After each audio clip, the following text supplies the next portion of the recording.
It is 4:30 a.m. on May 29th, 1453. A cry pierces the night.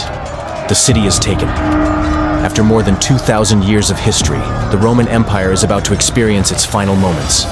What you are about to hear is the story, minute by minute, of one of history's greatest tragedies, the Fall of Constantinople. Subscribe to relive history as if you were there, and stay until the end. You will never see Constantinople the same way again.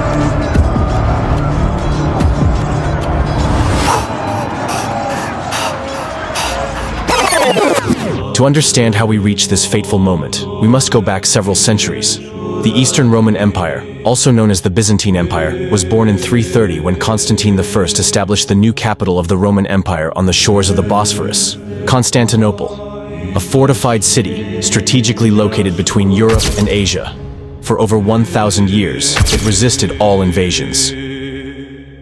When the Western Empire fell in 476, the Eastern Empire survived. Wealthier, more urbanized, and better organized. Under Justinian I in the 6th century, the empire even attempted to restore Roman grandeur by reclaiming Italy, North Africa, and southern Spain. But its survival was a constant struggle. In the 6th and 7th centuries, Constantinople waged long and exhausting wars against the Persian Empire, particularly under Heraclius. No sooner was this threat eliminated than a new one arose: the Arab armies of the newly founded Muslim religion. Within decades, they wrested Syria, Palestine, Egypt, and then North Africa from the Eastern Roman Empire. The empire retreated, weakened. It survived, but entered a long phase of resistance. Under Basil I, the Byzantine Empire regained stability, imperial authority, and vitality in the face of external threats. But by the 11th century, another power emerged. The Seljuk Turks from Central Asia, who conquered Anatolia, an essential military and agricultural base. Decline accelerated, exacerbated by internal conflicts, corruption, and dependency on foreign powers. During the 12th century, the Byzantine Empire experienced a brief resurgence. Under emperors Alexios I and Manuel I, the empire regained some stability and temporarily repelled its enemies. But this recovery remained fragile. Succession struggles, diplomatic arrogance toward the West, and reliance on mercenaries undermined the state. The economy declined, and mistrust toward Latins grew. In 1204, the Fourth Crusade diverted from Jerusalem, descended upon Constantinople. The city was pillaged and the empire dismembered.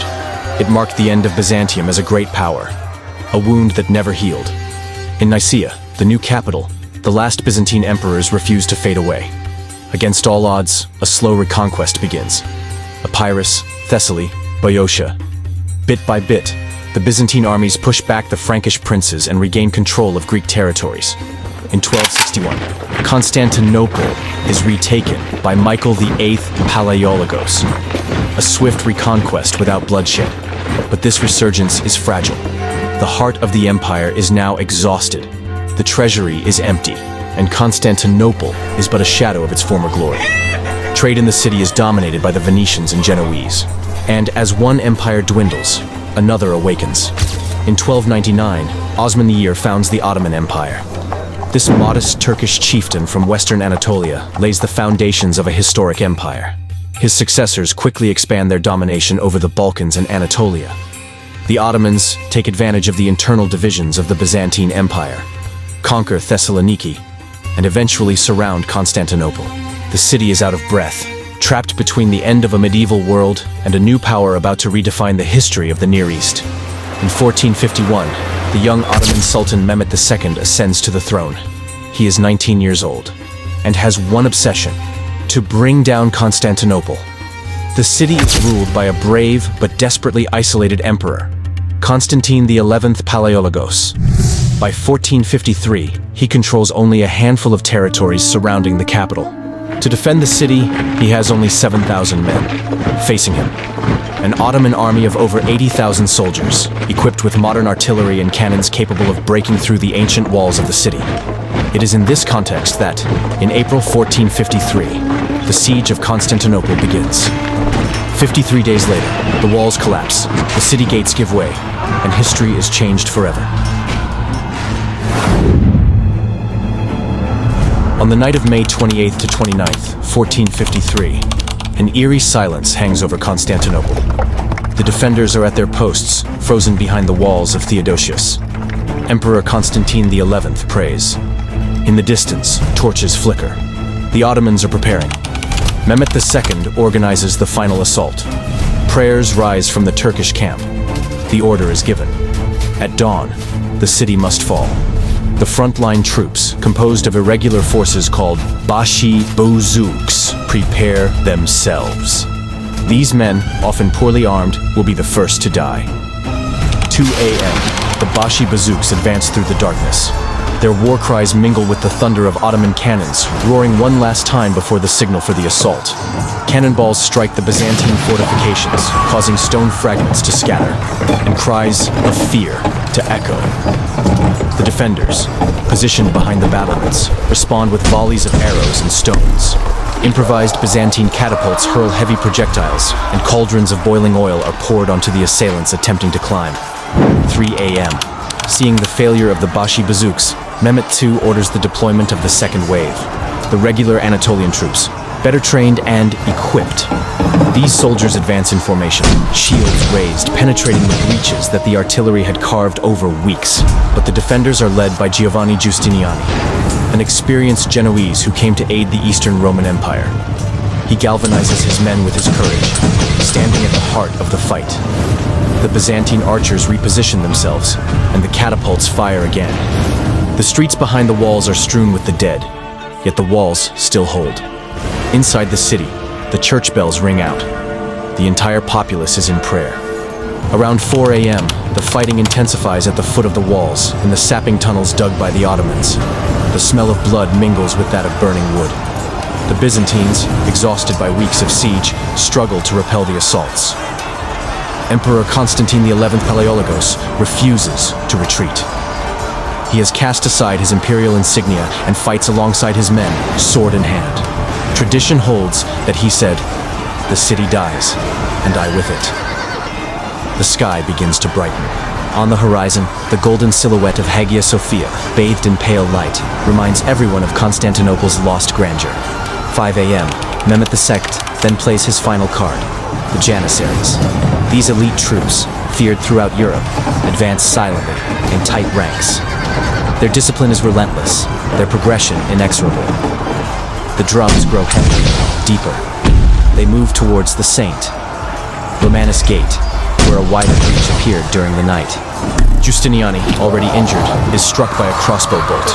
Gravely wounded, he is evacuated from the battlefield, causing panic among the defenders. His absence sows doubt. Without him, the defensive line begins to crumble.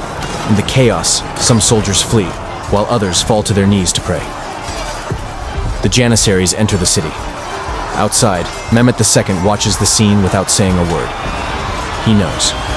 The city is his. At 5:30 a.m., a rumor spreads along the ramparts like wildfire. The gate has fallen. Some soldiers hesitate, others retreat, and disorder overtakes the lines. Civilians begin to flee, seeking refuge in monasteries or basilicas. Many head toward the only structure that still seems to stand, the Hagia Sophia. Meanwhile, the Ottomans advance through the breaches, shouting, "Allahu Akbar," exhilarated by their imminent victory. Fighting breaks out in the streets. The Byzantines battle to their last arrow, to their last breath.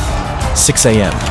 Constantine IV, the last Roman emperor, is seen for the final time in a narrow street near the Mese, the city's grand central avenue. He fights in hand-to-hand combat, surrounded by his last loyal companions. He no longer gives orders.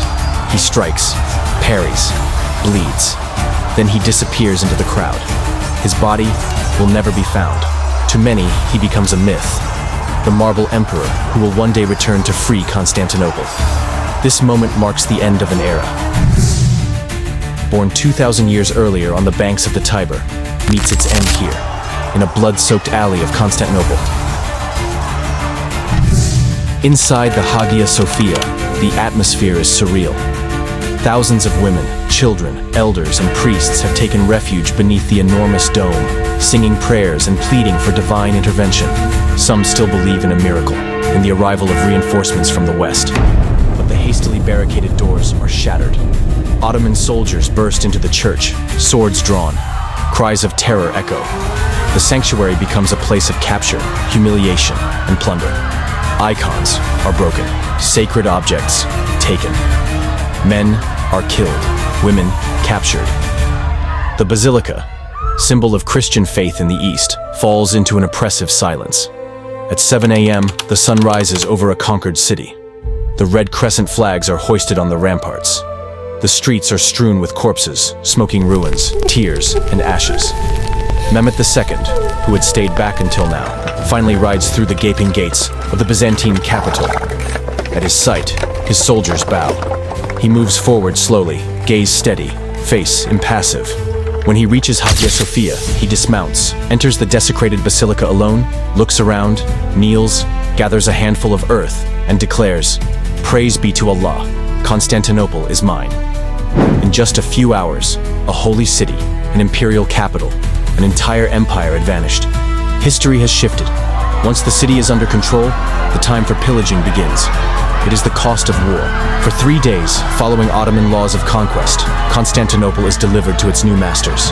Homes are forcibly opened, riches stolen, sacred relics profaned, families torn apart. Millennial manuscripts, fruits of ancient knowledge, are burned or taken. Churches are stripped of their treasures, mosaics torn down, libraries devastated. But Mehmet II quickly orders an end to the plundering. He does not want a ruin, but a capital. He declares that the city will now be called Constantinople, the capital of his empire. He commands the repair of the walls, the reconstruction of buildings. He transforms Hagia Sophia into a mosque, a powerful symbol of his victory. He invites Greek inhabitants to return, promising tolerance to those who submit to his authority. He grants privileges to the Orthodox clergy to strengthen his rule. The news of the fall of Constantinople spreads across Europe like an earthquake. In Rome, Venice, Paris, there is fear. The Second Rome has fallen. The last bulwark against Islam in the East is gone. Pope Nicholas V calls for a new crusade, but it will never come. The kings of Europe remain divided, absorbed in their internal quarrels. The Holy Roman Empire, France, England stay immobile. For the Christian world, it is a deep mourning, a symbolic wound. Some see the fall of Constantinople as divine punishment, others as collective shame. Many draw no lessons from it. May 29th, 1453, marks far more than the end of a siege. It marks the end of a millennial empire. An empire which, despite wars, heresies, betrayals, and invasions, still carried the legacy of Rome. Constantinople, the queen of cities, falls, but does not disappear. Under the name of Istanbul, it becomes the jewel of the Ottoman Empire, the bridge between two worlds, two continents, two religions.